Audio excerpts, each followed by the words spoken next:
Pia kingine tungependa kufahamu sasa, kwa sababu umesema huyu mbwa ana gharama. Na huyu mbwa sio kila mtu anaweza akafuga. Tunataka kufahamu kwa haraka haraka, ili mtu aweze kufuga huyu mbwa ni gharama gani ambazo anaweza kaingia na ni faida zipi ambazo anaweza akazipata baada ya kumfuga huyu mbwa? Kiukweli kwamba kila kitu ni gharama. Mbwa kama unavyomwona mpaka kufika hapa, gharama aliyotumia ni kubwa sana. Mtoto wake tu ndio anaambiwa milioni 1. Kitoto milioni, kwa sababu mbwa wanakula sana, matibabu. Lakini kama mtu anataka kufuga vizuri, ajipange kuanzia tena mtaji wa milioni 7. Hiyo ni kwa ajili ya chakula na nini? Chakula, dume na jike. Yani milioni 7 hiyo inatosha kabisa. Kwa muda gani?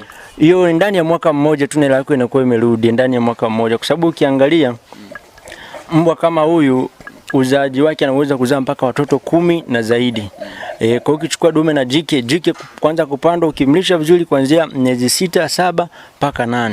Dume kwanza kupanda kuanzia miezi 9. Kwa hiyo kwa milioni 7 inatosha, ambapo mtu mwingine mtoto kama huyu, mtoto wa huyu mbwa kuanzia milioni 1 nimekupa kama hiyo ni kama yani kama ya kuanzia ndio milioni 1 kwa mtoto, lakini bei halisi kabisa yani unataka kupata mbwa ambaye ni kiwango kama Boer Bull au Bull Mastiff kuanzia milioni 2.5 unapata mbwa ambaye ni mzuri, anafaa kwa breeding.